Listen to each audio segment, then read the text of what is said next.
would net them some positives. First pick here on red side, JDG. We are the ones that are banning away the Rise. I understand that we might be afraid of the Anivia counter, but it is really, really surprising to me that we are deprioritizing HongQ a lot and trying to get some of these other matchups. It's going to be a Lulu, so expecting a big hyper carry. This could be a Jinx game here for Gala. Otherwise, other pairings that we might be looking for is going to be maybe an Aphelios coming on through. Aphelios could be quite good for JDG. I mean, Gala has been their key to victory so far. We've talked about HongQ being a nice neutralizing matchup for Knight, JunJia being their really active piece, and Xiaoxu having a tough time up against Bin, and that is not getting better with a Renekton first pickup for BLG. They at least know, Quacks, that they want to win the top side and are considering a takeaway on the Aphelios for Gala. Yeah, and if they pick something else, I wouldn't be surprised if it was something like the Lucian just to try and exploit Aphelios early on. But they're going to deny it. The Aphelios locked in here for Viper. JDG now, I think the idea is kind of similar to what we saw in game number 2, where Aphelios is immobile. We're going to try and go for as much lockdown as we can to try and exploit that. Maybe force the Aphelios on that cleanse to limit what he can do in the laning phase and how far up he can actually step without getting punished. Seeing the Xin Zhao hover.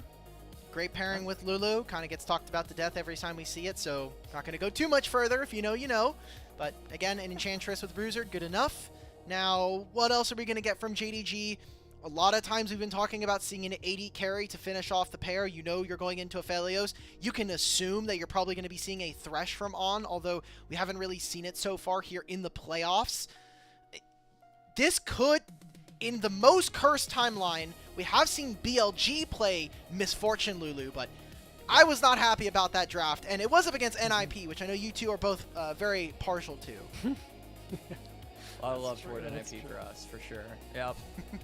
But now, BLG up 2-0. I'm wondering if they're maybe feeling a little bit daring here. We can see the Nidalee being hovered by Knight here for Shun, and they do have a Renekton, so there is a fair amount of lockdown to be able to land those spears, but they're going to go a bit more safe, and this is definitely a good counter pick into the Scion. Subjugate, the quintessential, very typical counter toward any kind of comp that has a singular tank. So this is where I think JDG are going to have to maybe make a decision from here on out. Are they going to try and look for maybe another more tanky mid laner to try and force Shun to choose and still have that front line capable of guarding whatever 80 carry they're looking to give Gala? Or are they going to try and index more into that early game damage department and sync up a little bit more with the Xin Zhao that we mentioned?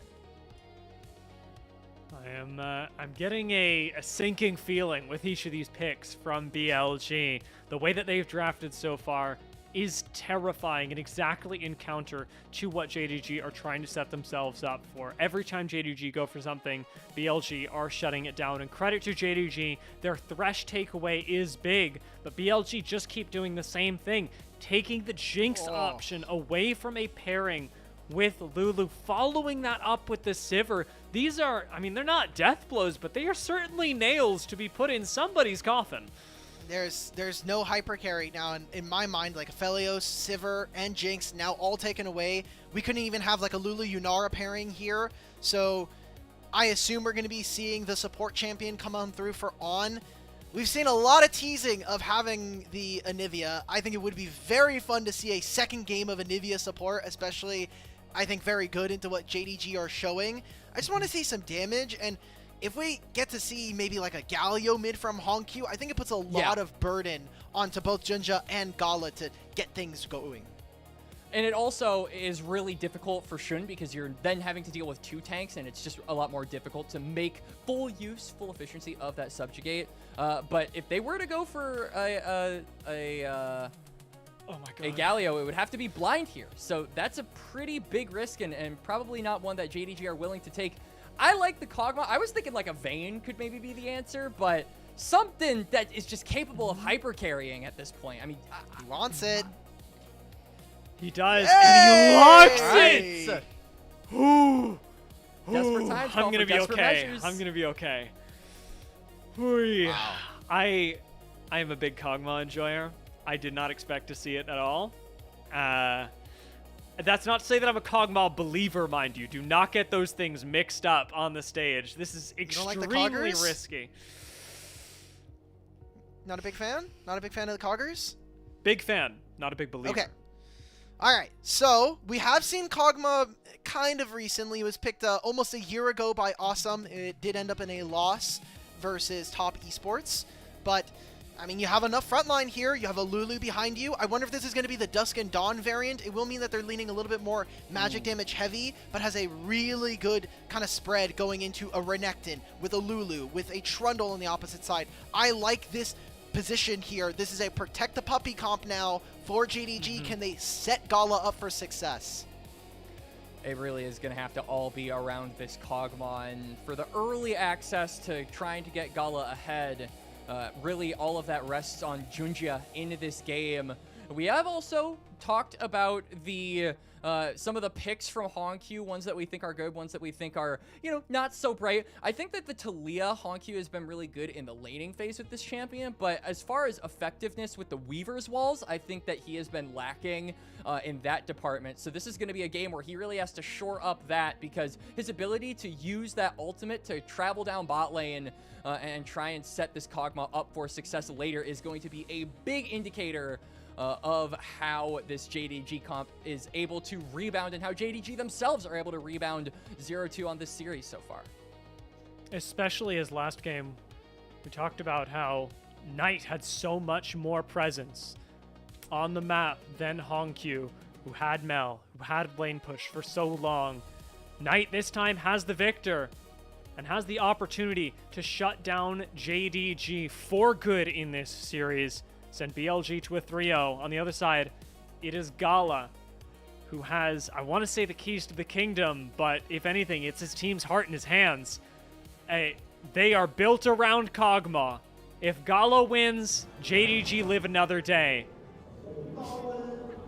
And if not, that's it.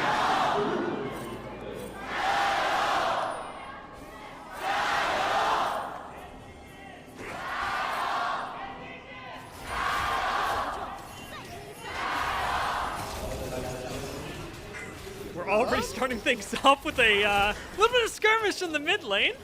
HongQ and Knight not taking any time, and Shun, I will say, over-positioning himself a little bit, takes a bit of poke. This is good for Knight because HongQ has to burn through all of his pots early. The victor in the lane is going to be really, really big of a bully, but I don't know. Feel like you're okay with that from JDG. You now kind of get like soft information to know that Trundle is going to be starting on the top side of the map. You both are going to be pathing down. I think this is an okay trade, but I think slightly, ever so slightly slanted towards BLG. Yeah, just for allowing Knight that extra little bit of sustain in the lane, the ability to poke out HongQ with that laser on the victor here, is going to also allow maybe Shun to get some of that priority. And we've seen what Shun is capable of when he has his lanes pushing. Doesn't look like that's going to be the case, though, as not only is Knight struggling as he is under his tower, the lane is rather in a neutral position right now, but also JDG are getting push in bot, which is a good indicator, at least for, again, Gala being able to control and dictate the pace of this lane on this Kog. Bot lane not looking particularly fun for Viper or On. Nope. As this is a great start if you're a JDG fan. This is gonna have to go a whole lot further, but Kog'Maw getting a good lane phase. As a Kog'Maw enjoyer myself, that's a win. Yeah, the 2v2 is extremely difficult. Even when On gets all his spells up and available, you're still playing into Kog'Maw Lulu, and if you ever go in, boom, you're getting polymorphed. JunJia. He's alone. Nobody is really close to Shun. JunJia could just continue this trade, but now On is on the way, and so is Viper. Flash heal from On keeps Shun alive, and JunJia struggling for a way out. Does have HongQ on the way as well. JDG actually managed to collapse and save their jungler from Mission Impossible. On low. This could be first blood. This could be huge. Vampire collecting first blood. Bit odd, but it's big. It is big for JDG as they must win this game. Yeah, JunJia also going to be able to steal away the red. Not to mention, because BLG were forced to rotate, Viper loses a decent amount of creeps under that turret. He was forced to abandon the crash. And so you can see that CS difference already starting to surmount in favor of Gala. So it's not only a really good start for the jungler of JDG being able to have that early game presence that we talked about in the draft that he desperately needed, but also Gala getting off to an early lead against the Cephalios. And I think it's funny when we're talking about giving over gold to a support, but I think in the new season, especially when you have enchanters, giving gold to them, I think it sometimes trumps giving gold to either your mid laner or even your bottom laner in some instances. If Lulu gets to her enchantress items even sooner, I think this game is completely busted. What the hell, Bin? I mean, sure, you got the wave in, but Sion's going to get the next wave. It's going to push away. He's actually going to pull it so that it crashes underneath his turret. Still, I like this start for JDG. All of the lanes are starting to do very well off of what was a extremely questionable level 1 from Shun and Knight in the mid lane. You can, I mean, for both teams, nobody wants to give an inch here, and that's really what you're feeling, especially with how the fight went in the jungle, with, as you mentioned, how we were in the mid lane in the first minute of the game. JDG, whatever it is that has changed between Game 2, where they were struggling to make plays, where they were feeling a bit desperate, and Game 3, where we're seeing that want to make plays translating to a little bit more coordination for them. That small change is going to have massive impacts in this game. It's the Tabe effect. I mean, he gave him a stern talking maybe between games 2 and 3, and it seems like that stern talking has helped them out here. I am interested to see, as we kind of go back to the consequences of that earlier play, what JunJia can actually do with that. We saw Knight was forced to burn his flash, so the Victor, I think, is going to have a really hard time being able to maneuver around the map. Knight in particular, we've highlighted his ability to be so proactive, and I think that's going to be significantly reduced. Shun showing up in the bot lane. Gala steps Gala and up. Vampire stepped a bit too far forward and on. Bumps him under the tower. Gala's taken 2 turret shots and is gonna go down. Viper collects the kill, and BLG are back on the board, 2-2. That's a huge wave, and you just got this kill on the Gala. I mean, he sees him in Tribrush, and he takes a step 2 forward immediately. BLG pounce on that, and that is cutting away again at the win condition. Right now, JunJia's actually going to start up the Dragon. He recognizes that the enemy bot lane has to get this wave in. Probably is also expecting that Shun is going to have camps. I like this steal away. You gave up your AD carry, but still getting Dragons is kind of a win condition we've seen time and time again in this season. Yup. JDG going to be able to claim that Drake despite the difficulties of bot lane. Gala, though, I guess the silver lining here is he is able to hold on to that flash, so still has that defensive-ness in case Shun decides to revisit the area. What? Okay, never mind. Oh, God. Oh, no. Never mind. My bad. This is your fault, Quacks. This is all you. This is all you. He heard me. He's like, flash up? Okay, I'm going to pull up. Job's done. So, W reference. You know, I'm sweating right now. Ooh, Knight actually sweating as well. Does deal a decent amount of damage back to HongQ, but importantly doesn't have teleport. So as he's forced to recall, as he is chunked out beyond the point of reasonably staying in lane. Knight feeling quite uncomfortable in this mid lane matchup is an option, but we need to see HongQ translate this into the rest of the map. So often he is used simply to shut down Knight, but he must do more than that this game. Yeah, I think HongQ has done a good job at being able to punish the flashless Victor from that aggressive play that we saw from JunJia in the enemy jungle earlier. But now, that flash is going to be coming back up, so Knight can play with a bit more impunity in the lane right around the time these grubs are coming. So I wonder if BLG are going to try and use that to get control of this topside river. Bin is also is beyond level 6, so that Dominus is kind of treated as a checkmate in a lot of these early game fights. It's just how strong Renekton is once he pops it. It turns out getting free 350 HP at level 6 and anytime you press your R is fairly good. Who would have thought? We do have Grubs coming up, and I think Grubs continues to play into the conception that we have of BLG where they really try to get as many plates as possible to pad their gold and make it so that they'll have an item advantage or some kind of put their enemies at a disadvantage. JunJia's getting engaged. Same thing's happening in the mid lane as Knight forced to flash away once again. JunJia will manage to live, actually absorbs the wild growth, but HongQ's on the way. And the 2v1 becomes a 4v1 in the favor of JDG, as HongQ does manage to translate, turning a mid lane advantage into the river. Does fall, but JunJia manages to pick up the next kill. Still an advantage trade for JDG, and something they desperately need. I still love what we saw there. Didn't get to move. I mean, Viper, I'm pretty sure you lose this one. Gala cannot afford to die right now. Viper flash, maybe after death, maybe Viper goes down, and he will. Gala collecting the kill in the 1-for-1, and JunJia gets to keep pushing this wave. All right, still, we saw our mid laners fighting. Knight trying to keep HongQ stuck in lane, but had to lose his flash, and eventually HongQ ends up getting to that play anyway.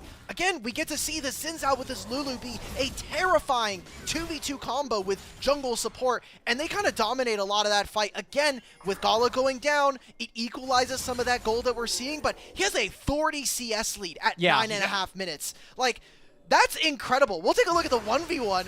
I thought that Gala was going to win this just because of, you know, just having how much damage he has. But the heal there for Viper gave him the HP necessary to just barely inch out ahead in that kill. But then he gets inevitably hit by the Kog'Maw with the passive. So it turns out to be a 1-for-1. Now, though, Grubs have been up for a decent amount of time. And because of that fight around the bot side, neither team was really there to start them right off rip. Shun is going to be the first, but JunJia is in the area, though. No Weaver's Wall for HongQ and no Prio for Xiaoxu. It's very difficult for Xin to actually walk in here with inklings of safety. Got one, that counts. Likely another 3 Void Grubs going over to BLG, demonstrating remarkable priority on this objective, as you had mentioned, Al. Ooh. Viper, are you going to hit the recall button, brother? You got no barrier, no heal from your support either. It is spellbook, so maybe on taps in, but only a fleet footwork and no refillable pots left. I think he is probably just going to wait for this wave to crash.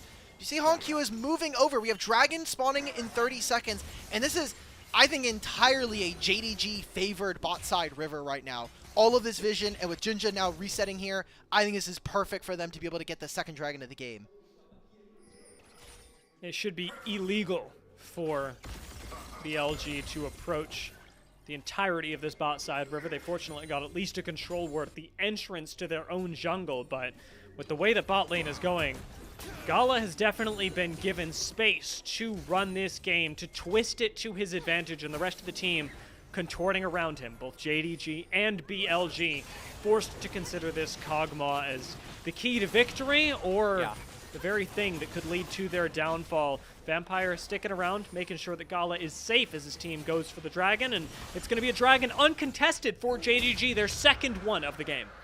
Yeah, BLG just really don't have any way to answer how ahead Gala is at the current moment. That first item, Ginsu's, going to be enough to dissuade them from even attempting to go for that Dragon. So, solid start for JDG. I definitely think the best 10-minute start that we've seen for them all series long. Though that isn't a very high bar to clear, as I think BLG have just been running over these early games. But it's not about the early game for JDG. I think as we get closer and closer to the mid to late game, we have to keep stock of the inventory and the conditions of this Kog'Maw and his ability to fight and play up with the rest of his team.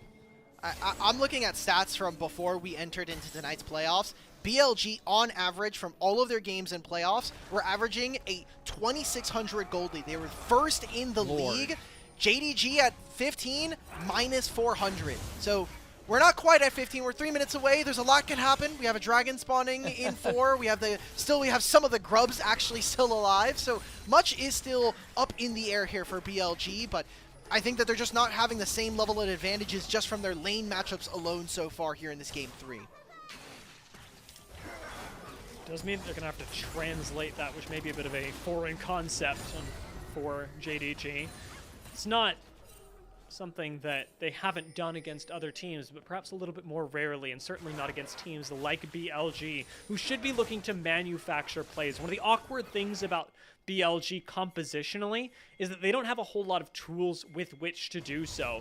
They've got a lot of damage, but if On's not at the play, it's very difficult to lock people down. Any members of JDG very much included in that. I see you've never been hit with a Trundle Pillar and not have Flash.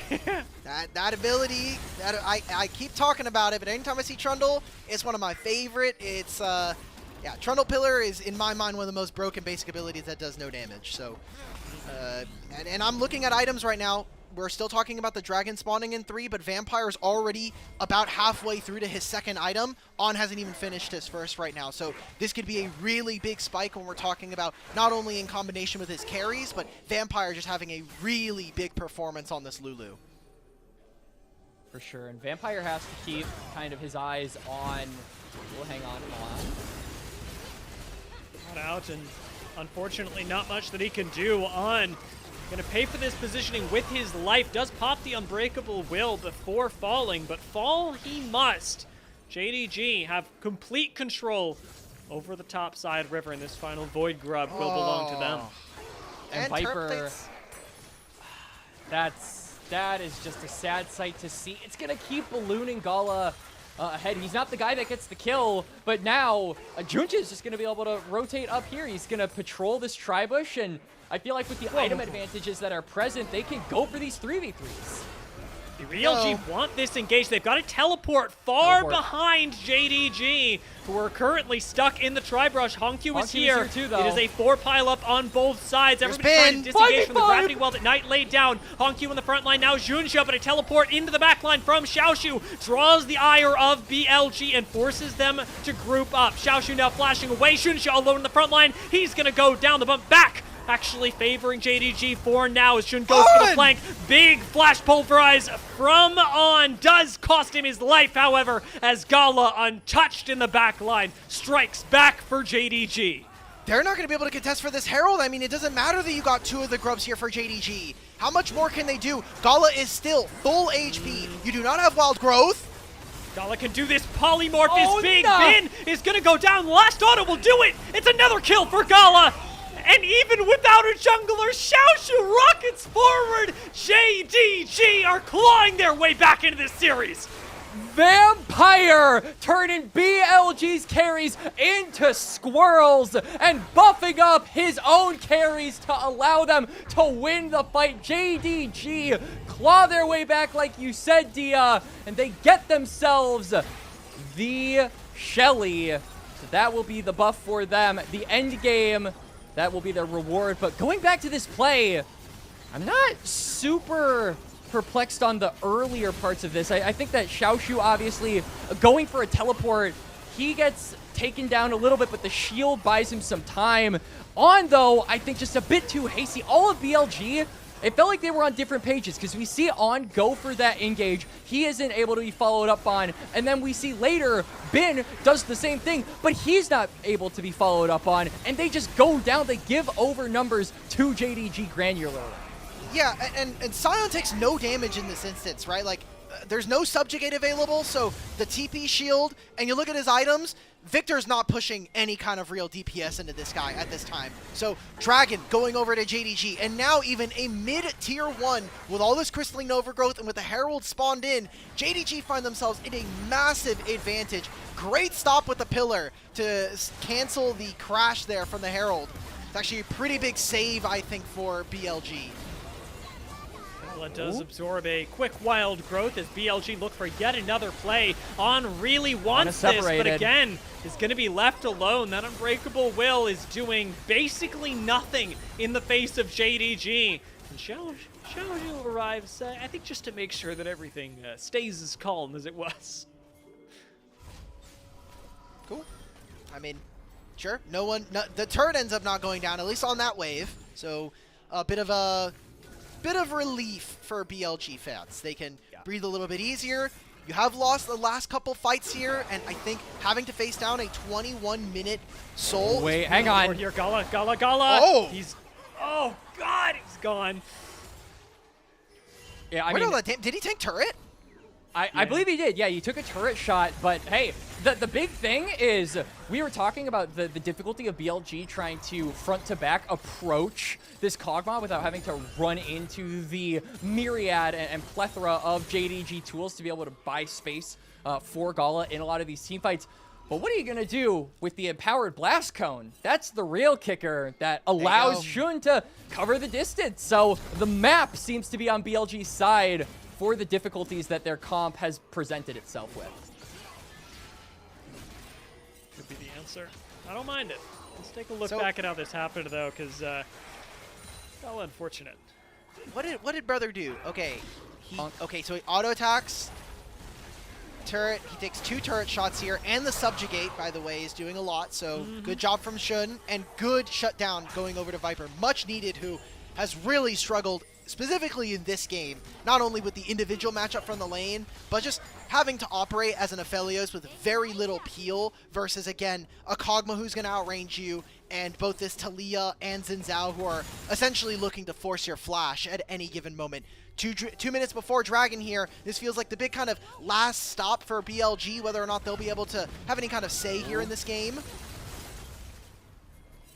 Good. Knight, his positioning still really good, however, for BLG. He's not taking undue risks, and even as we saw HongQ pressure his flash again and again, he's still sitting at a pretty comfortable 1-0-1. You know, it's not him carrying the game, but he is sitting back and letting Victor scale up, giving himself the opportunity to bring this back for BLG himself, something that he still very well could do.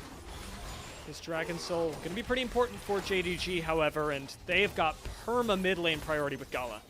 Yeah, and I really do have to quickly give flowers over to Gala, going for the Phantom Dancer second. This is a pretty unconventional item at the current moment. Not a lot of AD carries are super big on it, but when you look at BLG's comp, I mean, their lack of snap engage and the fact that they're just a comp that kind of has to run at you before being able to lock you up means that if you can get that extra little bit of movement speed, you can be out of their range and really out of their reach from being able to actually catch you. So just a quick little compliment on the build there is just going to make this Kog'Maw that much more slippery, and that kind of is the name of the game. JDG, not only do they need Gala to deal the damage, they have to make sure that he's safe while doing it. So having that self-sufficiency is going to be vital for these future fights. What is the setup here from BLG? Because we're going to be walking into a Dragon in a minute's time with all of our summoner spells up, yes, but very little when it comes to being able to determine how and where we find fights. I need to see On and Xun sticking together. Otherwise, we're going to be seeing JDG not only have themselves a soul, but take themselves potentially their first game win of this series. It'd be a welcome one for JDG, who for the first 2 games really have not had much autonomy. First game actually felt pretty good, but BLG did take control despite a bit of an awkward throw, and second game, you did not see BLG give even a single toss.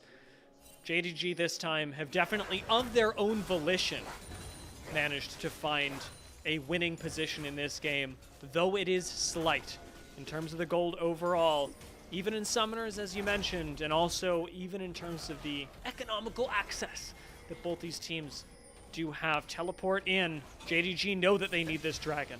Here we Bin go. can TP as well. Victor's going to TP. This is a really late start for them. If JDG don't immediately rip this, then we can maybe have some access coming on through, but they're completely cut off. Nice wall. Xun and On are grouped up together, but they've got to pull the trigger immediately. Bin goes up the wall. Dominus already popped. He finds JunJia. Gala still firing away at him from the back line, though completely untouched. On is finally going to flash and bump him forward, but Gala still has nobody else looking at him. Frontline has Xiaoxu and HongQ destroying Knight, and Gala picks up yet another kill. The Dragon, fortunately, does go the way of BLG. They stop the soul for now. But JDG win the team fight, and they immediately look to transition that up to the Baron.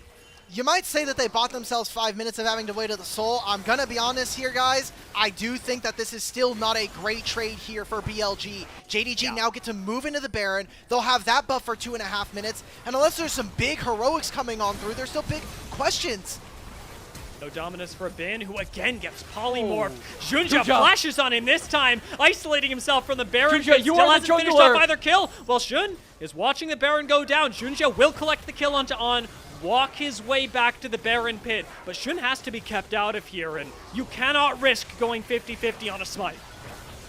You absolutely cannot. I mean, Xun doesn't have flash, so there's really no easy way for him to get into the pit, but he's going to try and maneuver his way. I don't think he's going to be able to do it, though. Baron should go to JDG. It was a little bit closer. I think Xun was maybe a bit too close for comfort, but still, JDG turning that fight into a worth it play. All 5 members going to be wearing purple, and this will just allow them. I think the Siege with the range on things like the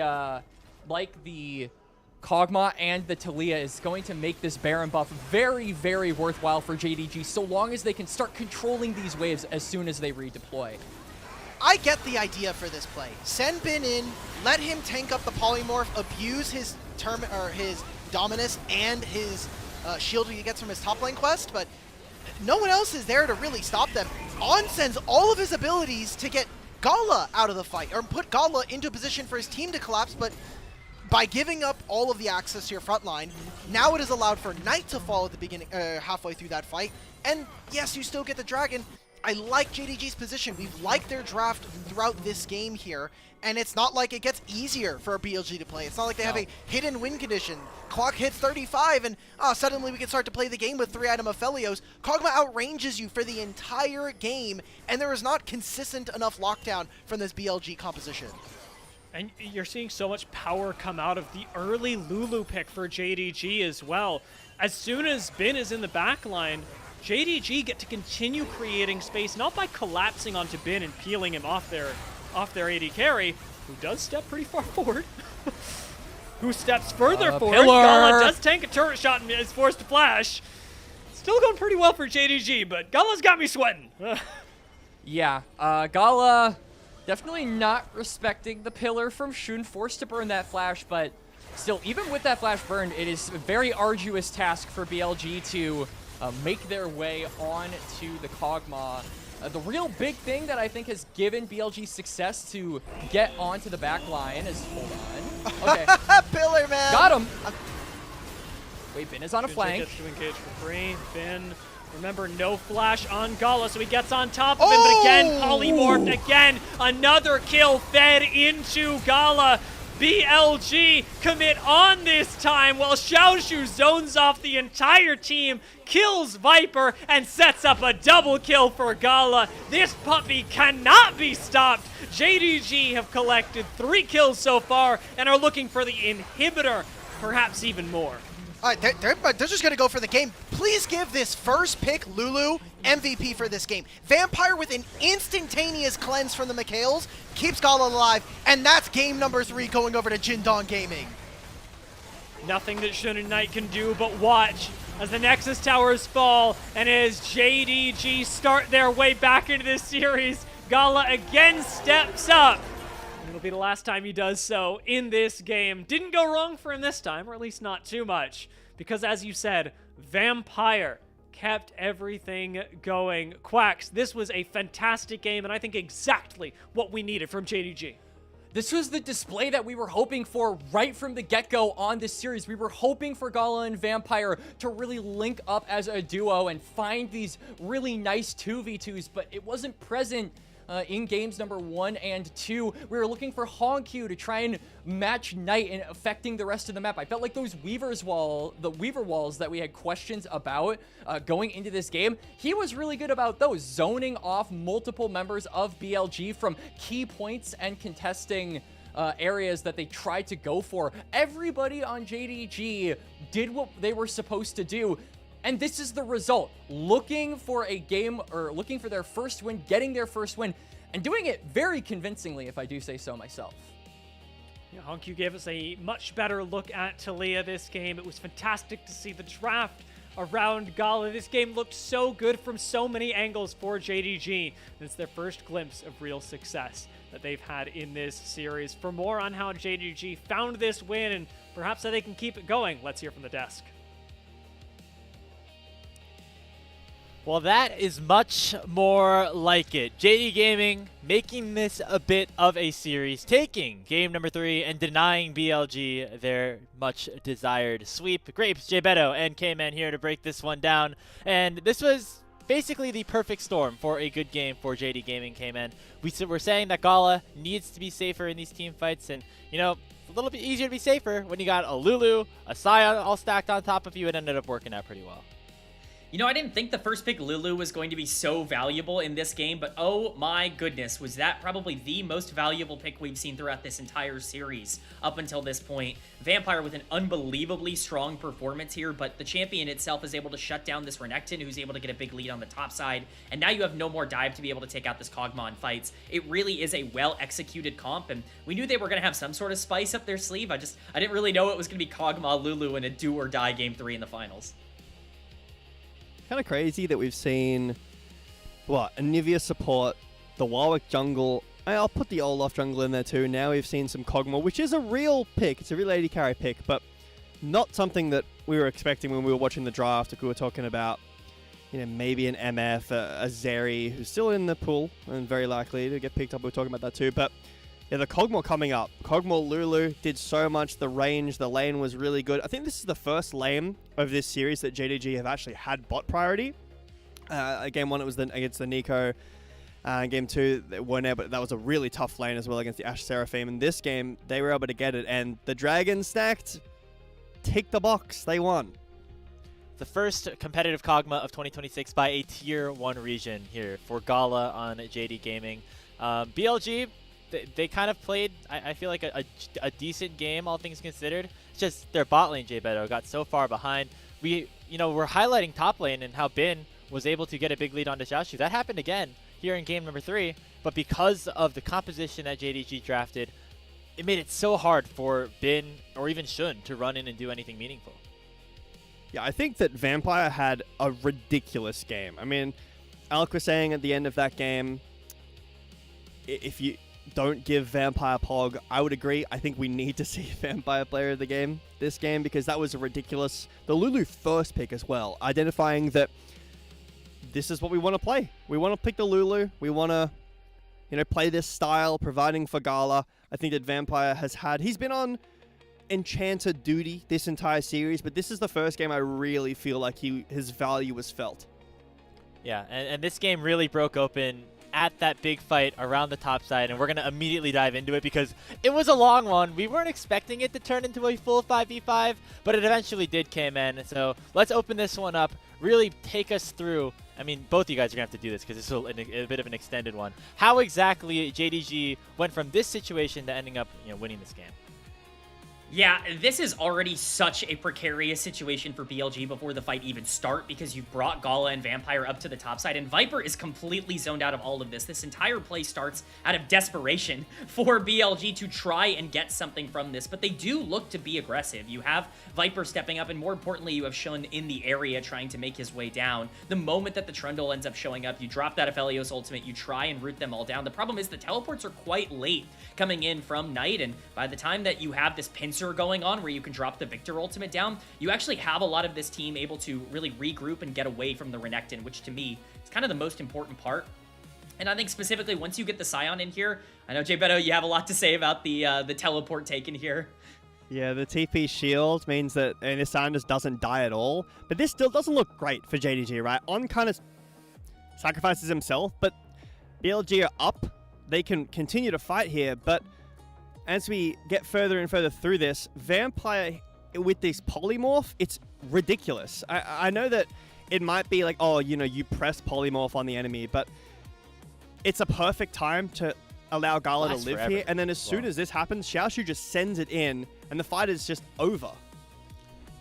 Yeah, I mean, that was the first of many instances of really, really good polymorphs from Vampire, effectively saving the game for JDG, because if Bin's able to just fully wreak havoc in there as the Renekton in the game state that he was currently in, which was having a massive lead over Xiaoxu in the top lane, could have been a very, very different situation. And so when you think about it, Jbetto, obviously we're not going to have the Lulu again in Fearless, but this kind of has to be what JDG need to do to continue to move forward here in this reverse sweep, finding ways to protect Gala on the backline, and Vampire did a great job of doing that here in this game. Yeah, we're thinking about picks potential for Vampire. I think that the Braum is an option if you want to play that that Peel style. You could go Braum, like Lucian Braum. There are obviously other things you can play with the Braum, but that's been the kind of premier Braum pairing. And I know that it's kind of a joke, but the Yuumi genuinely does do that. Not as much with CC, but so much shielding and healing. We've seen a little bit of the Zeri Yuumi getting played. Over in the LCK against like some of the Ash Seraphine sometimes, but that level 6 spike is so strong. I do really like that for this bot lane. Other than that, the biggest thing in draft for me is getting Xiaoxu on something like the Scion that he cannot lose the game on. That is massive for this series. Good. There it is. Good. Come on, guys. I Well mean, deserved. anything else would have been an absolute travesty here. 87% kill participation for Vampire. I mean, this was the best game of the series I think we've seen from an individual player. I don't think that feels superfluous to say. This really was like the effort he needed to give. It's Vampire's first finals. I mean, this guy is in a pretty big spot right now for, you know, the pay grade that he's been around in his career, and he's really making it work it. So Vampire keeps JDG alive in this series. The last time there was a reverse sweep in the LPL, it was between these two teams. JD Gaming in last summer's playoffs went out to a 2-0 lead against BLG. They ended up going for a reverse sweep. We'll see if the contrast can happen here, but there's going to be 2 more games still to go for JDG to try and achieve that. We're going to take a short break. We'll be right back to analyze things a little bit further here in the LPL Grand Finals after this.